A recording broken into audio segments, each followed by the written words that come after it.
नाम नवेंद्र कुमार है और हम यहाँ पर सबके सब मीडिया वार्ता के लिए उपस्थित हुए हैं। मेरा सबसे पहले तो हमारा धन्यवाद है एमएलए विक्रम रंधावा जी को और श्री प्रेसिडेंट यूटी प्रेसिडेंट सत शर्मा जी को, जिन्होंने हमारी जो रिप्रेजेंटेशन है वो एलजी साहब के सामने रखी। और उपराज्यपाल साहब जी से भी हमारा बहुत बहुत धन्यवाद है कि उन्होंने इतने शॉर्ट नोटिस पे जो है हम लोगों को अपना इतना कीमती समय दिया और हमारी जो रिप्रेजेंटेशन है उसको एड्रेस करने का हम लोगों को मौका दिया। तो कहीं ना कहीं ये जो मुद्दा है, बहुत ज़्यादा बर्निंग इशू युवाओं का जो हमारे स्टेट में रहा इतने महीनों से, उसका एक कहीं ना कहीं एक छोटा सा कंक्लूजन हम लोग बोल सकते हैं कि निष्कर्ष निकल सकता है यहाँ पर कि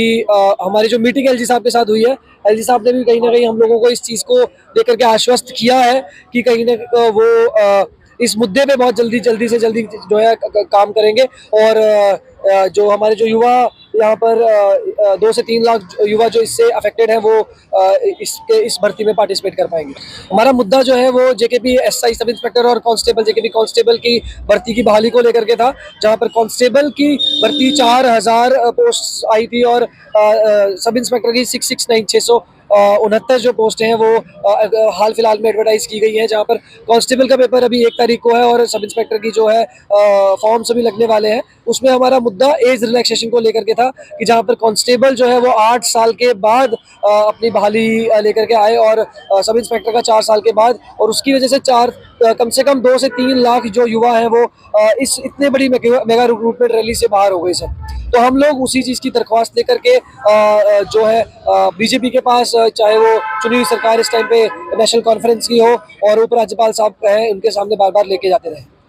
जी हमारी हो गई है, हमारी सुबह उपराज्यपाल साहब जी के साथ जो मीटिंग है हमारी सुबह 11 बजे हुई है। बहरहाल हम लोग तो अंदर जो है उपराज्यपाल साहब जी के पास नहीं जा पाए, लेकिन हाँ हम लोग उनके साथ अपनी रिप्रेजेंटेशन विक्रम रंधावा जी जो है उन्होंने लीड करके हमें अंदर लेके गए थे और उन्होंने हमारी बात वहाँ पर हमारा जो पक्ष है वो उपराज्यपाल साहब जी के सामने रखा और उन्होंने इस चीज़ का संज्ञान भी लिया और उन्होंने बोला कि जो चुनी जो इस टाइम पे चुनी हुई जो सरकार है वो भी इस चीज़ का जो है संज्ञान लेगी और हम दोनों मिलकर के इसका जो है निष्कर्ष निकालेंगे।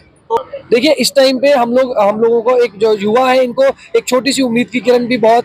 बड़ी जो है उम्मीद की किरण जो है लगेगी। तो हम लोगों को इस टाइम पे इस चीज़ के लिए आश्वस्त है कि उपराज्यपाल साहब ने हमें बोला है कि वो इस चीज़ का संज्ञान लेंगे और हमें पता है कि जो हमारे उपराज्यपाल है वो बहुत न्यायप्रिय हैं और वो कहीं ना कहीं हमारे साथ जो है न्याय करेंगे। जी हम लोग पूरी उम्मीद करते हैं कि आने वाले 1-2 दिन के अंदर चाहे वो कांस्टेबल का एग्जाम हो उसके पहले कुछ ना कुछ नोटिफिकेशन या कोई ना कोई डेफरमेंट नोटिस या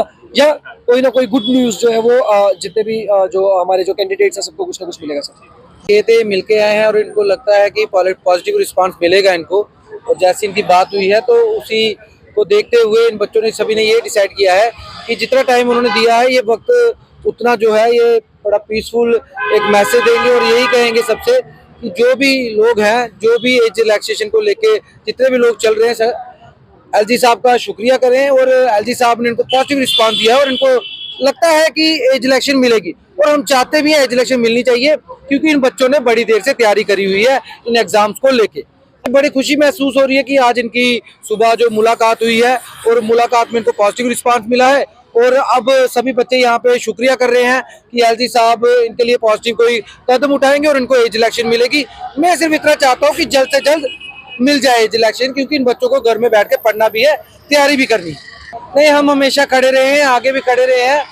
केवल ये एज इलेक्शन का मुद्दा नहीं, कोई भी मुद्दा हो, जम्मू कश्मीर के स्टूडेंट्स को लेके मुद्दा हो, पब्लिक को लेके मुद्दा हो, हम हमेशा खड़े रहे हैं लोगों के साथ, आगे भी खड़े रहेंगे।